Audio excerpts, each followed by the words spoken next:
Well, folks, I've said it before, and I'll probably say it again many, many times. I freaking love skirmish events. They feel like the just right mix of everything that Flesh and Blood has to offer. The competitive, the community, coming together in the actual LGS to just enjoy each other and play great games, right? I absolutely love it. Now, this last weekend was the Skirmish Season 7 event at Gongaii Games here in Portland, Oregon, USA, which I hosted. So in today's episode, I want to do a recap of that event, and that's right, you can tell from below, Azalea brought home a Blitz LL point.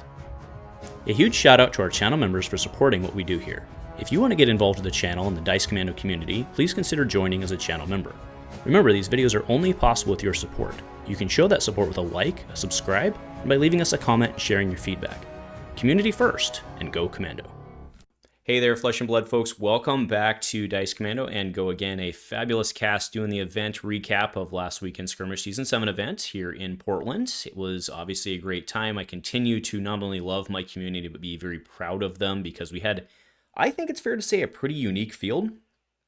And we'll kind of talk about why on that. Now you'll notice I have a slideshow up of kind of the photos and stuff I did of the event. Just thought that'd be fun to play in the background, but obviously I'll put up the relevant stuff as we talk about. So again, not trying to hide anything from anybody, right? So we'll just start with the beginning. So it was taken down by Azalea, our champion Arthur Mills. On Azalea, congratulations. It was pretty great just to see him kind of sling big arrows. It was pretty awesome and really well played. We had a lot of really good players there. We only ended up with 14 players. And that's it's because we had another skirmish event across town at the same time. We've gotten to the point, right, when it was only 3 of us in town, we would coordinate, but it's gotten to the point where there's so many other stores cropping up and they don't really coordinate with anybody. So, and again, there's only so many days in a 3-week season. Conflicts are bound to happen, not a big deal.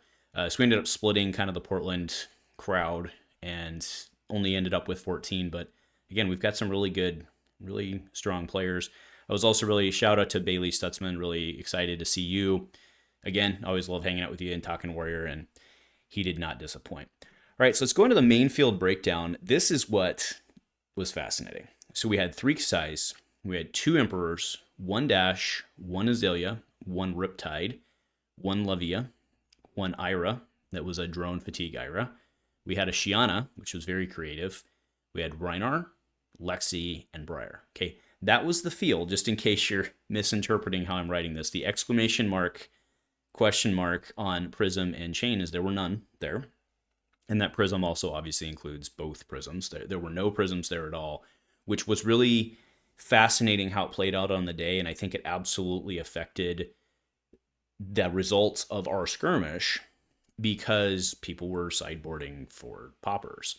And that, if you show up with 3 to 4 sideboard slots that are intended for one hero that doesn't show up, and the other one doesn't show up because Jeremiah wasn't there either, well, no, that's very interesting, right? So I think that absolutely played an impact. Kano, a lot of people were playing Sigil, and again, because you only have so many sideboard slots, so we saw a lot of Sigil of Solace all day long. It's always decent to play anyway.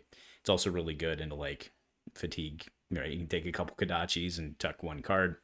But Kano not being there absolutely affected our field, I know. And then the reason I had the sad face there on Arachne was just because that's what I think. I don't know, I probably would have gone Kassai. Let's be honest. If I'm trying to win it, I'm going to go Kassai. But I was surprised no Arachne. Arachne's pretty good. Especially, man, could you imagine Arachne if there was a no Prism field? Oh, baby. But you know what? You can't sideboard Arachne. So anyway, going off on a tangent. So our top 8, all right, let me bring that one up. So coming out of Swiss, we had Tristan was on 4. He was on Briar, right? He swept. Arthur on Azalea had 3. Bailey on Kassai had 3. Cameron was running he did some pretty disgusting things on Levia. We saw I think this was round 1. We saw an Art of War double slithering centipede or whatever it is, right? But the one where if it's a 1/6 and you can chuck it from your banish zone, that's pretty gross. Not pretty, it's super gross on Art of War.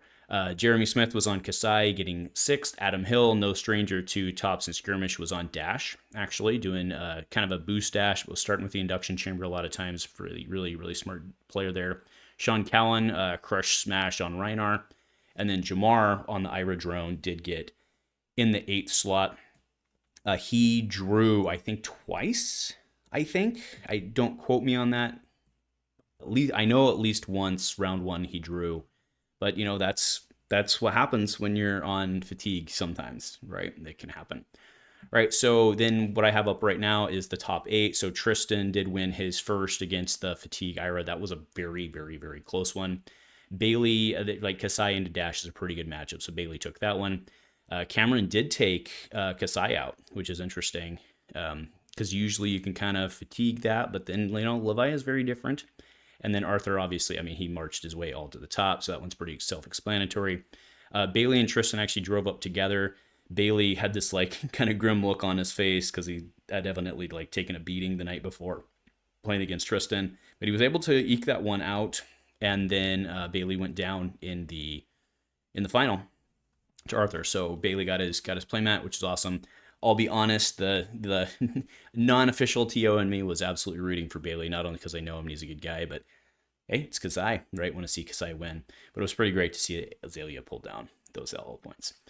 Right, so that's pretty much it in terms of the top. The rest I'll just kind of scroll through while we're talking about it. But as I mentioned, I definitely think that ours was unique in the not unique, but different in the field. I think that's really interesting to me.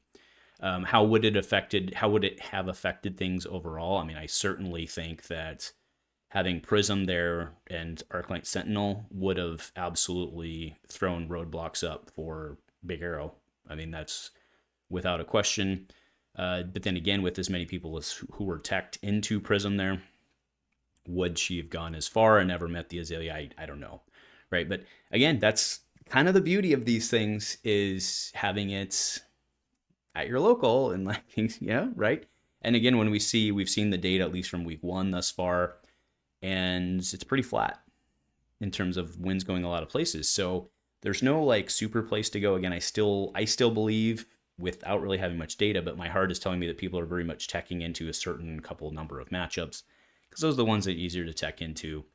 And it just tracks to me that when those don't show up, things get fun, right? It was fun, right? Walking around, and we had, I want to give a shout out to Steven. Him and I went and grabbed beers the night before, and we did a bunch of reps for him on Riptide and kind of tweaked his deck a little bit, and his deck was singing pretty well.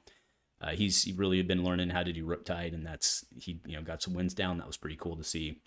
One thing that would have been interesting to see is how Prism would have played out in this, but hey, that's how it goes, right? That's how it goes, and that's pretty awesome. So yeah, that's pretty much it. The recap. I do want to say I did not stream the event. That was for a couple of reasons. One was there was a Battle Hardened going on that weekend, and generally when there's larger events going on, there's not much value in doing a stream because it doesn't get many hits. I also typically don't get much payoff for that. So what I did instead was you can see from that it's up right there, I did record all of the games. So those will go up over the next probably 2 weeks, kind of in between normal videos. So y'all can enjoy those videos when they come up. And it's a bonus for me. I didn't have to log all my stuff there. I didn't have to get less views. So it's just kind of a bonus for me all around. And then y'all still have the games to enjoy. So anyway, that's pretty much it. Again, I really want to thank everybody in our local community for the most part, right? We had some people drive up, but for, being unique and being awesome. You can agree, that's a pretty interesting spread. And I thought it was really great to see a lot of people playing the heroes that they know how to play and like to play, and doing well with them in a competitive environment. So anyway, thank you to everyone, not just for being there yesterday, but also you all for watching, and enjoy the last weekend of Skirmish Season 7 coming up this weekend. And let's keep our fingers crossed that drone goes away after this, because I've seen it play and I don't like it. But that's my take, not necessarily your take. Nothing else, folks. Go Commando.